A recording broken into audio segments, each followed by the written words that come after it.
Hi, I'm Rob, and as you can see I got unbanned.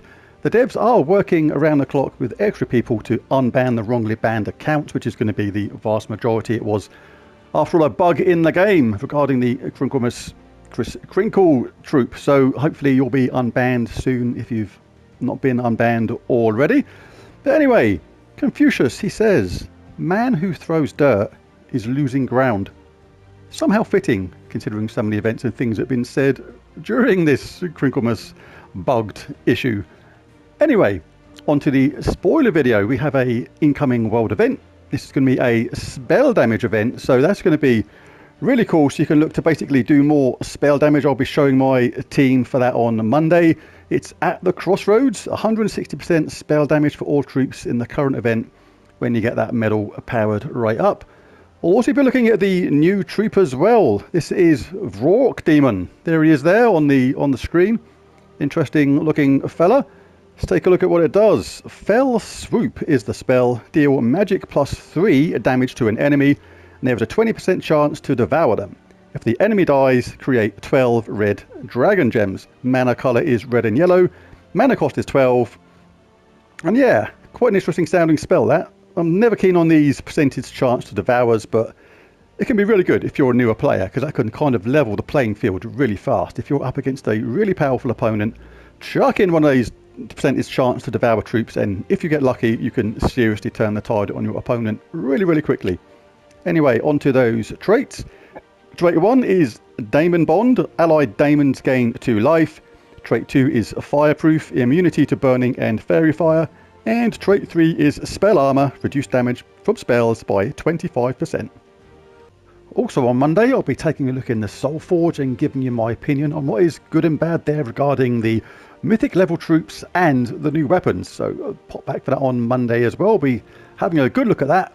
Now next week, the Kingdom of the Week is Blighted Lands, and you can kind of use this to your advantage, because what that basically means is any troops you get from the chests, from event chests, will only be Blighted Lands troops.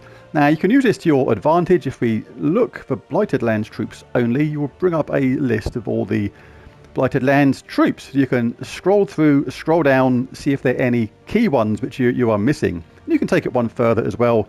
If you put it to base rarity and search by that, you will see any mythics which are there which you'd be missing. There's only Ab Initio. It's nothing fantastic as a mythic. You're not missing out on too much, so could be best to just change your save your event keys for next week and see what happens then.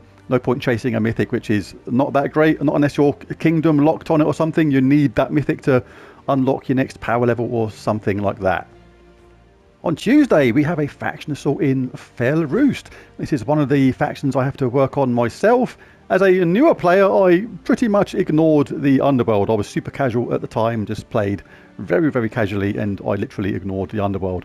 This is a big mistake. If you're a newer player, don't ignore the Underworld. Try and do your 3 delves every day. It really does make a big difference. So this faction assault, a good chance to come in here, do some more stuff, get some more portals, get that horde level up, and do some more delves. On Wednesday, we have a pet rescue, and it's going to be Desdemona's Familiar. There it is. This gives +3 skill points to Desdemona at the current level, and you increase this bonus at levels 5, 10, 15 and 20. So keep on doing these, keep on collecting these, and you get that until you get that pet to level 20, which is the idea and the ultimate goal. On Thursday, we have a class trial in Diabolist. This is not bad classes. It's not one of the top ones, I don't think, but it's still pretty handy. Halve enemy gem masteries is a underrated talent. It's really good. Halves enemy gem masteries gives them literally half the chance of getting a mana surge, which is going to slow down the progress of them gaining mana. 25% chance to summon a nightmare when an ally casts a spell. Not bad either, but of course you need someone to have died and have a vacant slot for that to be effective. Talent wise, again, it's a bit hit and miss on what's good and what's bad depending upon your play style, but regardless, try and get these sort of things up to level 100. It is, after all, one of the ones with Fireblade, deal a triple skull damage to burning enemies, one of the really effective talents, as well as Swift Curse, death mark a random enemy at the start of battle. You can turn the tide on your enemy really quickly by getting lucky with that. Someone just dying out practically as soon as the game started can be really useful. On Friday we have another faction assault, but this time in the Warrens. So again, another really good chance to come in here, get some more portals, get that horde level up and do some more delves. One of the advantages of getting the horde level up is try and get it to at least level 100. And the reason is that is when you start to store the potions. So when we do a faction assault in the Warrens, for example, if we get to level 100, a potion of enchantment is stored right away. You don't need to buy that tier 1 if you're tight on gems. If you're going to do tier 1 and tier 2 and beyond, obviously you'll get it anyway, but the point is you do actually store these potions from level 100 onwards, so really good way of getting these potions stored. So there it is, that's what's going on next week in the world of Gems of War. Quite a quiet week, but I'm quite happy with that because it is Christmas week after all. So there you go, anybody that's still waiting to get unbanned, I did put the link to the ticket, the file system you have to do. You have to send a ticket to the devs to try and get unbanned. It will make it quicker.